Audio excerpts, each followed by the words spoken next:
समजा तुम्ही एखाद्या गर्दीच्या रस्त्याने जात आहात आणि अचानकपणे तिथे एक भयंकर अपघात होतो. आता एक तरुण रक्ताच्या थारोळ्यामध्ये पडलेला आहे आणि तो मदतीसाठी ओरडतो. त्या ठिकाणी 100-200 लोकं जमलेली आहेत. पण त्यातले काही लोकं नुसते बघतायत, काही लोकं मोबाईलवरती व्हिडिओ बनवतायत, काही लोकं हळहळ व्यक्त करतायत. पण धक्कादायक गोष्ट म्हणजे या 100-200 लोकांपैकी एकही व्यक्ती समोर येऊन त्या व्यक्तीला उचलून दवाखान्यामध्ये घेऊन जात नाही आणि तो तरुण, ती व्यक्ती त्या ठिकाणी तडफडून मरण पावते. असं अनेक वेळा घडलेलं आहे. असं का होतं?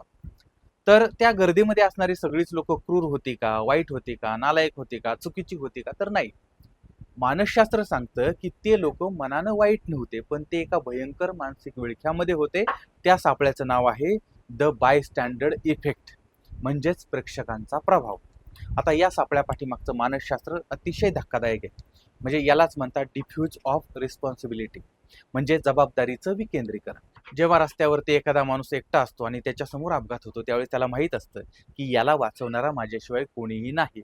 आणि अशा वेळेस 90% शक्यता अशी असते, की तो एकटा माणूस पुढं होतो आणि त्याला मदत करतो. पण ज्यावेळेस 100 लोकं त्या ठिकाणी असतात, प्रचंड गर्दी असते आणि तेव्हा मात्र त्या व्यक्तीचा मेंदू विचार करायला लागतो, की मी कशाला पुढे जाऊ? हा बाजूचा जाईल, इकडला जाईल, तिकडला जाईल, दुसरा बघेल. आणि इथं अनेक लोकं आहेत आणि त्यामुळे मग प्रत्येकाला वाटतं हा करेल, तो करेल आणि कोणीही करत नाही. प्रत्येकजण दुसऱ्यावरती अवलंबून राहतो आणि शेवटी तो निष्पाप जीव जातो. मग आता हे बायस्टँडर्ड इफेक्ट जे आहे, ते आपल्या रोजच्या जीवनात किंवा रोजच्या जगण्यात आपण कुठं पाहतो? तर साधी गोष्ट लक्षात घ्या, की एक सोशल मीडिया आहे. त्या सोशल मीडियावरती एखाद्या मुलीला किंवा तरुणाला कोणीतरी ट्रोल करत असेल, त्याच्यावर अन्याय होत असेल, अत्याचार होत असेल, तरी आपण विचार करतो, की अरे आपल्याला काय गरज पडली? किंवा बाकीचे शांत बसलेत ना, मग मी कशाला पुढे जाऊ? ही मानसिकता लोकांची तयार होते. किंवा सोसायटीमध्ये, गल्लीमध्ये किंवा आपल्या आजूबाजूला पाण्याचा प्रश्न असेल, रस्त्याचा प्रश्न असेल, सुरक्षिततेचा प्रश्न असेल, तरी प्रत्येकजण विचार करतो, की अरे सोसायटीचा चेअरमन बघेल किंवा आमचे हे काका बघतील, ते काका बघतील, ते बघतील, आपल्याला काय करायचंय? आणि वर्षानुवर्ष ती समस्या तशीच राहते. आणि कामाच्या ठिकाणची उदाहरणं जर बघितलं तर एखादा प्रोजेक्ट असतो, तो प्रोजेक्ट जर फेल झाला, ज्यावेळेस सगळे लोक त्या ठिकाणी काम करत असतात, त्यावेळेस एकमेकांकडे बोट दाखवलं जातं, की ह्याच्यामुळे झालं, त्याच्यामुळे झालं, असं झालं, तसं झालं, काम तर होत नाही. म्हणजे लक्षात ठेवा, गर्दी फक्त तमाशा बघते. गर्दी कधीही कोणाचा जीव वाचवू शकत नाही, समस्या सोडवू शकत नाही. गर्दीतून बाजूला होऊन जो पहिला माणूस पुढे सरकतो, पुढे जातो, तो नेता बनतो. आणि म्हणूनच आपल्या या शिक्षण पद्धतीमध्ये किंवा या संगोपनामध्ये किंवा या सगळ्या आपल्या सिस्टीममध्ये पुढारपणा घ्यायला शिकवलं जात नाही आणि म्हणून आपण गर्दीचा हिस्सा बनतो.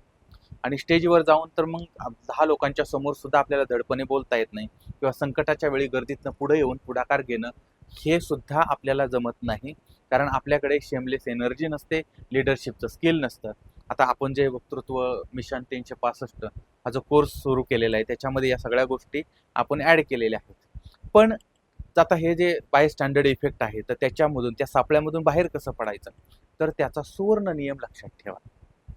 जर तुम्ही स्वतः संकटामध्ये असाल, if you are in trouble, कधीही गर्दीला उद्देशून वाचवा वाचवा मदत करा असं ओरडायचं नाही.